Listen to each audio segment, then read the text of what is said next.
Prime Minister Sharif, when are you going to stop cross-border terrorism? When are you going to stop cross-border terrorism, Pakistan Prime Minister? दूसरे लोगों को फिर पता चल जाता है जो असेंबली में बैठे हुए हैं बोर्ड स्टिफ लिसनिंग टू। आतंकवाद के मुद्दे पर एक बार फिर पाकिस्तान के प्रधानमंत्री शहबाज शरीफ की इंटरनेशनल बेइज्जती हुई है। उससे मेरा सर शर्म से झुक गया। लिटरली मुझे लग रहा है कि मुझे पाकिस्तानी होने के नाते हम बता रहे हैं आपको कि इससे कितना नुकसान हुआ है। और आप लोगों की वजह से आप लोग हमारे रंग में भंग डालते हैं। You do admit, sir, that Pakistan has had a long history of backing and supporting and training and funding these terrorist organizations. Well, we have been doing this dirty work. कितनी बेहिस्सी है ना ये, फिर बातें करते हैं बड़ी बड़ी। बाद में जो डंडा देगा ना वो कहाँ देगा वो मैं यहाँ बोलना नहीं चाह रही, लेकिन बात सारी फिर वही आ जाती है सर कि हम गलत कर रहे हैं। ये सोचेंगे कि यार इन्होंने तो काफी इनके खिलाफ हिंदुस्तान ने ये किया। जो भारत ने अटैक किया और उसमें जो तबाही हुई पाकिस्तान में, चाहे वो एयर बेसिस हो चाहे वो दूसरी जगहें हो जिसके ऊपर भारत ने अटैक करने का कहा है, उन्होंने कहा जी उसकी फुटेजेस जो हैं और उसके प्रूफ जो हैं वो पूरे इंटरनेट पर और हर जगह आपके सामने हैं। पाकिस्तान को तो सर अपना मुल्क इनसे नहीं संभाला जा रहा, दिफा अपने मुल्क का नहीं किया जा रहा, ये जाके सऊदीया का दिफा बेचारे ये क्या करेंगे? आप बात समझें। एक नए लेवल पे ये बात जा चुकी है और मेरा ख्याल है कि अब कहीं ना कहीं संभल के बात करनी चाहिए पाकिस्तान को और देखना चाहिए कि कहाँ पर हमसे गलती हुई है। नमस्ते दोस्तों, जय हिंद।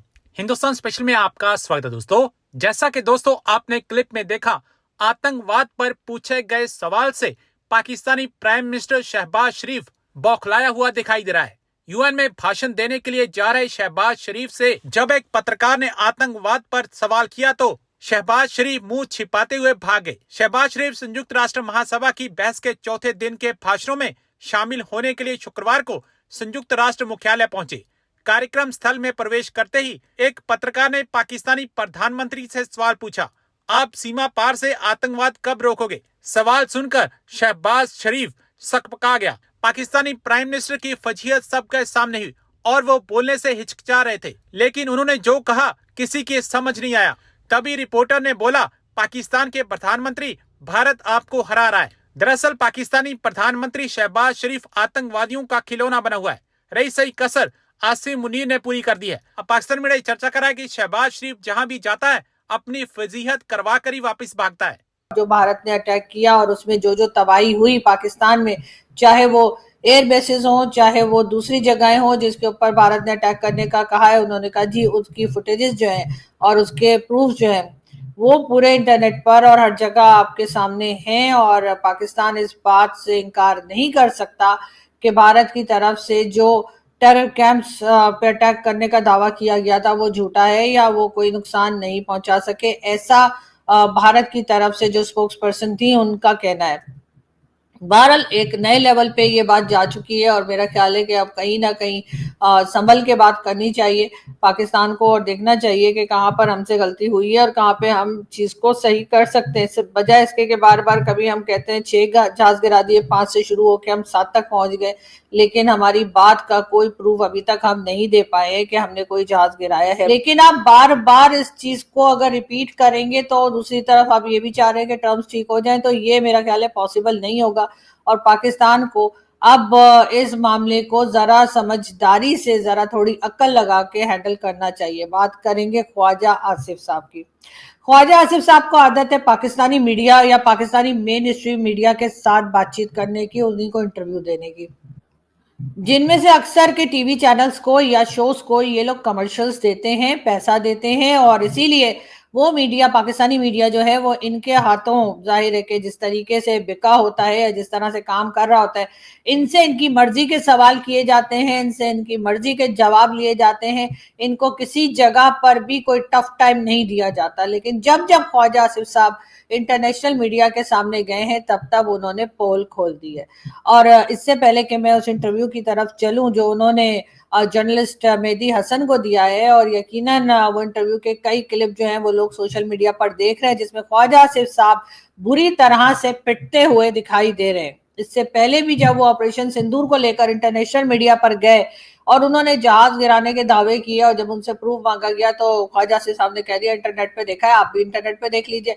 इसी तरह की बातें ख्वाजा आसिफ साहब पहले करते रहे। उन्होंने ये भी कहा कि पाकिस्तान 30 साल मिलिटेंट्स को पालता रहा डॉलर्स लेने के चक्कर में। ये दावा भी ख्वाजा आसिफ साहब कर चुके हैं, और एक तरह से पाकिस्तान जो है या पाकिस्तान की स्टेट जो है वो उनके इंटरव्यूज से बड़ी तंग है, और उनका ये भी कहना है कई लोगों का कि ख्वाजा आसिफ साहब को इंटरनेशनल मीडिया पे नहीं जाना चाहिए। इस बार जी ख्वाजा आसिफ साहब ने फिर एक बार बात की है, और उन्होंने जब उनसे मेहदी हसन साहब जो कि जर्नलिस्ट है, उन्होंने जब ये सवाल किया कि जी इमरान खान जो है उनके बारे में पूछा गया, उनसे कहा गया कि जी इमरान खान की ट्वीट्स जो आ रही हैं उसमें तो कुछ और ही इंप्रेशन मिल रहा है कि आपकी गवर्नमेंट जो कर रही है या आपकी स्टेट जो कर रही है। तो उसके ऊपर ख्वाजा आसिफ साहब का कहना था कि जी इमरान खान को तो हमने जी देखिए जेल के अंदर हमने सहूलत दे रखी है, और इमरान खान जो है वो जेल के अंदर से ट्वीट कर रहे हैं, इससे ज्यादा उनको क्या चाहिए। इस पे जो है मेहदी हसन साहब ने कहा लेकिन आप तो कह रहे थे कि इमरान खान की जो ट्वीट्स हैं वो इंडिया से हो रही हैं, यानी इमरान खान के ट्विटर पे जो कुछ एक्टिविटीज हैं वो दरअसल भारत से की जा रही हैं, और भारत से ये एक्टिविटीज की जा रही हैं। जब इस बारे में ख्वाजा आसिफ साहब फंस गए तो उन्होंने कहा कि जबकि वज़ाहिर मेहदी हसन साहब ने कहा कि इस बात की भी है कि प्रूफ है कि आपने इस किस्म की बातें की थी, तो उनका कहना है कि हाँ जी भारत से भी हो रही हैं और जेल के अंदर से भी उनको सहूलत मिली हुई है। जब उनसे फिर एक बार प्रूफ मांगे गए ख्वाजा आसिफ साहब से और कहा गया कि आप कोई प्रूफ दीजिए कि ये भारत से ऑपरेट किया जा रहा है और ये सब कुछ जो सिलसिला चल रहा है, जो स्टेटमेंट्स आप दे रहे हैं उसका कोई सबूत दीजिए, तो वहां पर ख्वाजा आसिफ साहब हमेशा की तरह से जिसे कहना चाहिए कि वो बात नहीं कर पाए, और उनकी जो बात थी वो कहीं की कहीं चली गई, लेकिन वो प्रूफ नहीं दे पाए। इस तरह से जी ख्वाजा आसिफ साहब एक बार फिर हमें जो है इंटरनेशनल मीडिया के सामने ख्वार होते हुए दिखाई दिए, और अब यकीनन ये बातें जो हैं ये आगे की तरफ बढ़ चुकी हैं, और ख्वाजा आसिफ साहब जो हैं वो इमरान खान, जैसे मैंने कहा था कल चीमा साहब के शो में भी, कि इस वक्त इमरान खान सबसे पॉपुलर लीडर पाकिस्तान के बन चुके हैं, और जेल के अंदर से बैठकर जो उन्होंने पाकिस्तान की तरफ से जो बातें वो कर रहे हैं, वो यकीनन पाकिस्तान की गवर्नमेंट हो चाहे पाकिस्तान की एस्टेब्लिशमेंट हो, दोनों के लिए ही वो काफी हद तक खतरनाक हो चुके हैं। अगर हम बात करें एक बार फिर हमारे प्राइम मिनिस्टर साहब की, और आपने देखा कि UNGA में जो उन्होंने बात की वहां पे बार बार उन्होंने भारत का नाम, मुझे समझ नहीं आ रही कि अपनी स्पीच को पढ़ने से पहले जो है वो प्राइम मिनिस्टर शहबाज शरीफ साहब जो है वो कहीं प्रैक्टिस क्यों नहीं कर लेते, किसी को पूछ क्यों नहीं लेते। और अगर नहीं कुछ समझ में आ रहा तो बहुत से पाकिस्तान में भी लोग ऐसे रहते हैं जिनको हिंदी समझ भी आती है, जो हिंदी बहुत अच्छे बोल भी लेते हैं, और जिनको हिंदी के वर्ड्स का भी पता है, और अगर नहीं पता तो भाई आपने अपनी टीम में ऐसे लोग क्यों नहीं रखे। लेकिन पाकिस्तान में रहने वाली माइनॉरिटी के बारे में कोई फिक्र नहीं है, और यहाँ पर जो कुछ हो रहा है किसी से ढका छुपा नहीं है। कई बार हमने इसके ऊपर शोज भी किए हैं, कई बार हमने इसके ऊपर बात भी की है।